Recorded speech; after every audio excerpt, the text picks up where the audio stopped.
देखिए, पाकिस्तान तहरीक इंसाफ ने और ख़ास कर इसके ताहयात चेयरमैन इमरान ख़ान साहब ने हमेशा कानून की बालादस्ती का ख्याल रखा है। वो वाहिद लीडर है इस मुल्क का जो 50 सालों से आप सारे जानते हैं, कभी कोई एक मरतबा भी नहीं कर सकता कि कानून की खिलाफ वर्जी की है। नाट इवन उस वक्त में जिस वक्त वो क्रिकेट में थे। पॉलिटिक्स में वो हमेशा फेयरनेस पे बिलीव करते हैं, लोगों को एम्पायरों को साथ मिला के खेलने पे बिलीव नहीं करते।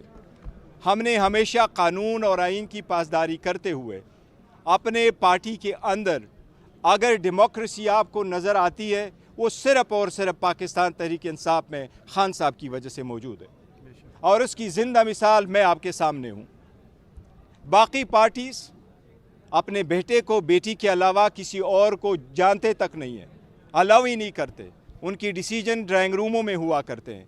खान साहब ने एक वर्कर को मुंतखब करके मिसाल कायम की है कि इसी को कहते हैं जमहूरियत। इसी जमहूरियत के तनाजुर में इलेक्शन कमीशन ने 13 सितंबर को एक ऑर्डर रिज़र्व किया था और 23 नवंबर को अनाउंस कर दिया इतने डिले के बाद, और हमें 20 दिन का टाइम दिया कि अपने इंट्रा पार्टीज़ इलेक्शन कराओ।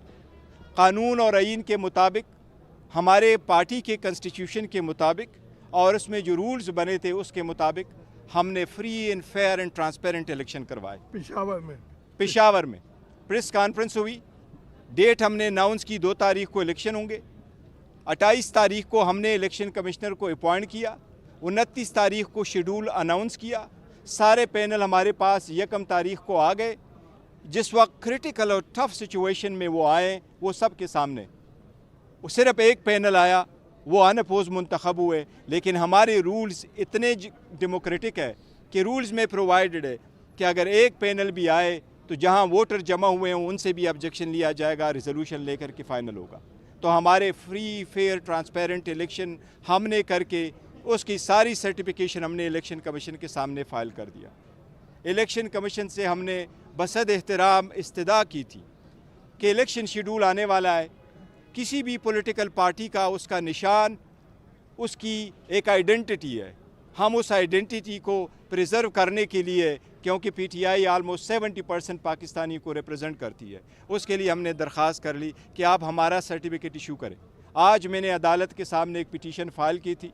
हमने पिटीशन फ़ाइल की, पीटीआई ने, केपीके के सारे जो हमारे वाइस प्रेसिडेंट थे वो उसमें भी पिटिशनर थे।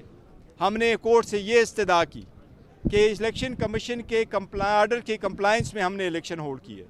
हमारे जो एक्चुअल वर्कर है किसी ने भी चैलेंज नहीं किया। कोई भी कानून में ऐसा प्रोविज़न मौजूद नहीं है जिसको बेस बना के इलेक्शन कमीशन किसी भी पॉलिटिकल पार्टी को बशमूल पीटीआई के इंट्रा पार्टीज़ इलेक्शन को देखे। 175 पॉलिटिकल पार्टीज़ जो 1960 के कानून के अंदर अपनी इंट्रा पार्टीज़ इलेक्शन कराती थी, डॉक्यूमेंटेशन फाइल करते थे, किसी एक का भी इलेक्शन कमीशन ने नहीं देखा।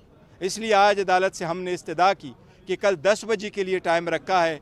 हमें खदशा है कि कोई एडवर्स ऑर्डर इलेक्शन कमीशन पास कर देगा, क्योंकि फॉरेन फंडिंग केस में भी एडवर्स ऑर्डर पास हुआ, कंटेम्प्ट के केस में भी एडवर्स ऑर्डर पास हुआ, जेल ट्रायल का भी ऑर्डर किया गया, रेफरेंस भी इंटरटेन किया गया, इवन तो शखाना कंप्लेंट भी फ्रेवलेसली और विदाउट ज्यूरिसडिक्शन फाइल किया गया, और हमारे इलेक्शन जो हुए थे उसको भी डिक्लेयर किया गया।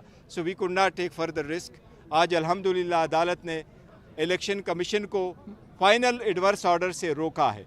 हम चाहते हैं कि प्रोसीडिंग हो, हमारे अगर वो नोटिफिकेशन इशू कर दे तो बहुत अच्छा। वो हमने सारे कानून के मुताबिक डॉक्यूमेंट्स फाइल किए, पर हमें खदशा था कि अगर election commission adverse order pass करे तो हमारे बेट पे हमें बहुत ख़तरा पड़ेगा, जो हम अफोर्ड नहीं कर सकते, क्योंकि बेट और पीटीआई पाकिस्तान के 70% अवाम की नुमाइंदगी की निशानी है। इंशाअल्लाह ताला हमारी अदालतों से यही तवक्को रही है, और अदालत ने आज इलेक्शन कमीशन को रिस्ट्रेन किया हुआ है फॉर फाइनल ऑर्डर इंशाअल्लाह। इस मैटर में यही बताए कि खुदा न खास्ता अगर पीटीआई से बल्ले का निशान लिया जाता है तो क्या फिर पीटीआई इलेक्शन से बायकॉट की तरफ जाएगी? नहीं, देखो, पीटीआई कभी इलेक्शन से बायकॉट नहीं करेगी। हमें उम्मीद है इंशाअल्लाह ताला बला नहीं लिया जाएगा। आज अदालत ने भी 19 की डेट हमें दी है, नेक्स्ट डेट 19 की है हमारे पास इस केस में, और अदालत ने उनको नोटिस इशू किया इलेक्शन कमीशन का। अभी